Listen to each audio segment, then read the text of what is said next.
ড্রাগনের মুখ থেকে অনেক আগুন বের হচ্ছিল, আর সেই ড্রাগনের মুখ থেকে এতটাই আগুন বের হয়েছিল যে সেগুলো পাহাড়কে গলিয়ে দিয়েছিল, আর সেখান থেকে এই লেকের সৃষ্টি। Hi everyone, welcome to my YouTube channel Limon's Clips Video. আমি লিমন। আজকেও তোমাদের জন্য আমি নতুন আরেকটি ভিডিও নিয়ে উপস্থিত হয়েছি। আজকের ভিডিওর টপিক হচ্ছে বাংলাদেশের কিছু শীর্ষ দর্শনীয় স্থান ভুতুরে।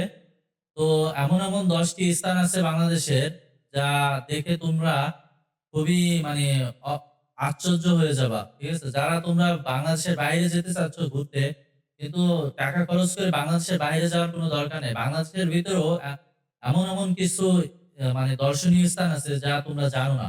তো কথা না বাড়িয়ে চলো শুরু করা যাক আজকের মূল ভিডিও। তো চলো, লেটস গো।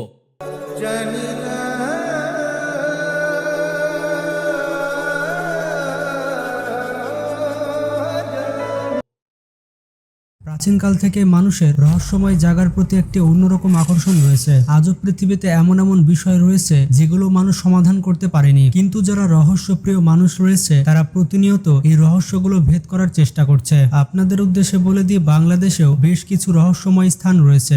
লিস্টে থাকা এই সকল জায়গার মিথ বা রহস্য অনেকদিন ধরে প্রচলিত আছে। তো আজকের এই ভিডিওতে আমরা বাংলাদেশের এমন কিছু রহস্যময় স্থান সম্পর্কে জানতে চলেছি যেগুলো জানার পর আপনার গায়ের লোম খাড়া হয়ে যাবে। তো এইসব কিছু জানতে হলে ভিডিওটি শেষ পর্যন্ত থাকুন, আর যারা চ্যানেলে নতুন তারা এখনই সাবস্ক্রাইব করে পাশে থাকা বেল আইকনটি ক্লিক করে দিন। তো প্রথমে রয়েছে বগা লেক। বাংলাদেশের সবথেকে রহস্যময় স্থানের মধ্যে একটি স্থান হচ্ছে বগা লেক। বান্দরবন জেলা থেকে এই জায়গাটি 70 কিলোমিটার দূরে অবস্থিত। এই জায়গায় যে আঞ্চলিক মানুষরা রয়েছে তারা মনে করে একসময় এখানে এমন ড্রাগন বসবাস করত যারা বাচ্চাদের খেয়ে ফেলতো। নিজেদের নিরাপত্তার কথা চিন্তা ভাবনা করে যখন গ্রামের মানুষ এই ড্রাগনকে আঘাত করলো তখন আসলে কি ড্রাগন বলতে এমন কোনো প্রাণী ছিল জানি না। তোমরা যদি জেনে থাকো অবশ্যই কমেন্টে জানাও, ঠিক আছে। ড্রাগনের মুখ থেকে অনেক আগুন বের হচ্ছিল, আর সেই ড্রাগনের মুখ থেকে এতটাই আগুন বের হয়েছিল যে সেগুলো পাহাড়কে গলিয়ে দিয়েছিল, আর সেখান থেকে এই লেকের সৃষ্টি হয়েছিল।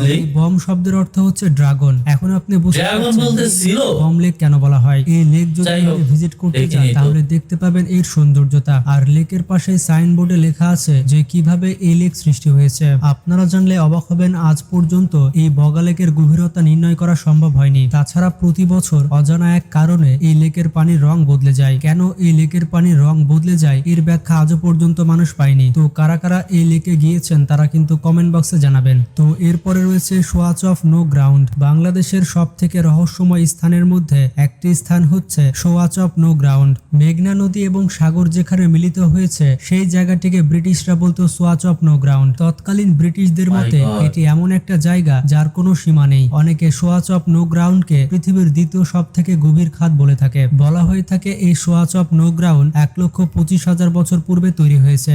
এতদিন হয়ে যাওয়ার পরেও এই খাদের গভীরতা এখনো পর্যন্ত নির্ণয় করা যায়নি। এর রহস্য সমাধান হবে কিনা নিজে নিজে একটি রহস্য। এরপরে রয়েছে লালবাগ কেল্লার সুড়ঙ্গ। বাংলাদেশের সব থেকে রহস্যময় স্থানের মধ্যে একটি স্থান হচ্ছে লালবাগের সুড়ঙ্গ। লালবাগ নিয়ে মানুষের মুখে অনেক ধরনের মিথ প্রচলিত আছে। বিশেষ করে লালবাগ কেল্লার সুড়ঙ্গ নিয়ে মানুষের চিন্তা ভাবনার শেষ নেই। ধারণা করা হয় জমিদাররা বিভিন্ন বিপদ থেকে বাঁচার জন্য এই সুড়ঙ্গ তৈরি করেছিলেন। যখনই তাদের উপরে কোনো বিপদ আসতো তারা এই সুড়ঙ্গ ব্যবহার করে নিরাপদ স্থানে চলে যেতেন। এই সুড়ঙ্গের বিশেষত্ব হচ্ছে একবার যদি এই সুড়ঙ্গে তাহলে আপনি ফিরে আসতে পারবেন। ব্যক্তি এই সুড়ঙ্গে প্রবেশ তারা অবশ্যই কমেন্ট বক্সে জানাবা, এবং সত্যিও কি এমন সুড়ঙ্গে আছে লালবাগ কেল্লায়?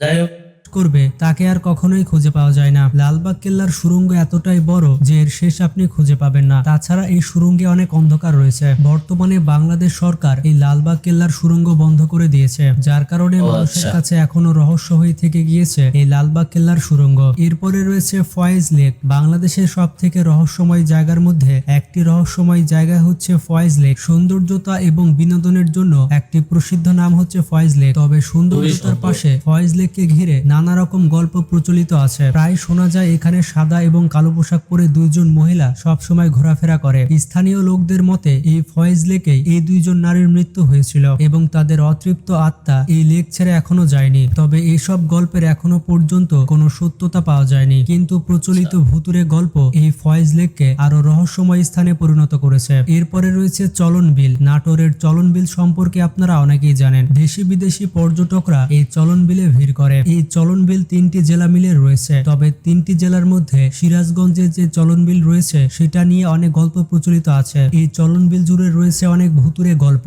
আর এই ভুতুরে গল্পের কারণে অনেক মানুষ এই চলন বিল ঘুরতে আসে। সিরাজগঞ্জ উপজেলার তারাস উপজেলায় অতি প্রাকৃত ক্ষমতার অধিকারী সেই সময়কার জমিদার অজ্ঞাত এক কারণে মারা গিয়েছিলেন। যখনই জমিদার মারা গিয়েছিলেন তখন সেই রাতে এখানে 3টি মন্দির গড়ে উঠেছিল এবং সেই মন্দিরগুলো পরের দিন নিজে নিজেই ভেঙে গিয়েছিল। এরপর থেকে স্থানীয় লোকদের সাথে অদ্ভুত কাণ্ড ঘটে চলেছে, যার ব্যাখ্যা এখনো পর্যন্ত মানুষ পায়নি। এরপরে রয়েছে গানস অফ বরিশাল, বাংলাদেশের সব থেকে রহস্যময় স্থানের মধ্যে একটি রহস্যময় স্থান হচ্ছে guns of Barisal. Guns of Barisal Bakerganj হিসেবে পরিচিত। যখন সেখানে ব্রিটিশরা শাসন করত তখন তারা এই ঘটনাটি প্রথমবার সবার সামনে প্রকাশ করেছিল। ব্রিটিশরা বলেছিল প্রতি বছর অক্টোবর মাস থেকে ফেব্রুয়ারি মাস পর্যন্ত গভীর সমুদ্র থেকে তাদের দিকে কামান ছুটে আসতো। এই আওয়াজ শুনে ব্রিটিশরা মনে করত কোনো জলদস্যু তাদের উপরে আক্রমণ করার প্রস্তুতি নিচ্ছে, কিন্তু যখনই আওয়াজ পাওয়া যেত তখন অনেক খোঁজাখুঁজি করা হতো। অনেক খোঁজাখুঁজি করেও কোনো জলদস্যুর খোঁজ পাওয়া যেত না। কোত্থেকে এই কামানের শব্দ আসতো তা এখনো পর্যন্ত রহস্যই থেকে গিয়েছে। জনপ্রিয় কবি সুফিয়া কামাল তার আত্মজীবনীতে এই ঘটনা উল্লেখ করেছেন। তবে মজার ব্যাপারটি হচ্ছে 1950 সালের পর থেকে এই কামানের শব্দ আজ পর্যন্ত পাওয়া যায়নি। এরপরে রয়েছে চিকন কালা বা নিফিউ পাড়া। বাংলাদেশের সব থেকে রহস্যময় স্থানের মধ্যে একটি রহস্যময় স্থান হচ্ছে চিকন কালা। এটি এমন একটি জায়গা যেটি বাংলাদেশ এবং মায়ানমারের নোম্যান্স এরিয়াতে অবস্থিত। এই গ্রামটিকে সব থেকে রহস্যময় গ্রাম বলা হয়ে থাকে। এই গ্রামে অদ্ভুত সব কাণ্ড ঘটে থাকে। বিভিন্ন পশু পাখির চামড়া জায়গায় জায়গায় ছড়িয়ে ছিটিয়ে থাকে। তাছাড়া বিভিন্ন ধরনের পশুর ডাক এখানে শোনা যায়, যদিও এখানে কোনো পশু পাখি নেই। আঞ্চলিক মানুষেরা বলে থাকে যে তাদের গ্রামের পাশে যে জঙ্গল রয়েছে সেই জঙ্গলে যদি কেউ যায় তাহলে সে আর ফিরে আসে না, এবং সেই জঙ্গল থেকে সব সময় অদ্ভুত এক আওয়াজ ভেসে আসে। জঙ্গলে গিয়ে যদি কেউ মারা যায় এবং তার লাশ খুঁজে পাওয়া যায় তাহলে তার লাশে কোনো রকম দাগ পাওয়া যায় না, যার কারণে বোঝাও যায় না যে কিভাবে তার মৃত্যু হয়েছে। তো যাই হোক, আপনারা খুবই সংক্ষেপে দেখতে পেলেন বাংলাদেশের কিছু রহস্যময় জায়গা। তো এর মধ্যে কোন জায়গা সম্পর্কে আপনি আগে জানতেন এবং গিয়েছেন তা কমেন্ট বক্সে জানাবেন। ভিডিওটি ভালো লাগলে বন্ধুদের সাথে শেয়ার করতে পারেন। ভালো থাকবেন, সুস্থ থাকবেন, টেক কেয়ার, আল্লাহ হাফেজ। তো বন্ধুরা, তোমাদের ভিডিওটি কেমন লাগলো অবশ্যই কমেন্ট বক্সে জানাবে, এবং তোমরা যদি এই 10টি স্থানে যেয়ে থাকো তাহলে অবশ্যই অবশ্যই কমেন্টে আমাকে জানাবা। আর ভিডিওটি যদি তোমাদের ভালো লেগে থাকে তাহলে অবশ্যই লাইক, কমেন্ট, শেয়ার এবং অবশ্যই সাবস্ক্রাইব করে পাশে থাকবে এবং সাপোর্ট দিবা, এবং ভিডিওটি বেশি বেশি করে শেয়ার করে তোমাদের বন্ধু বান্ধবদেরকে মানে দেখার সুযোগ করে দেওয়া। Thank you. দেখা হবে আবার নতুন কোনো ভিডিওতে। আল্লাহ হাফেজ।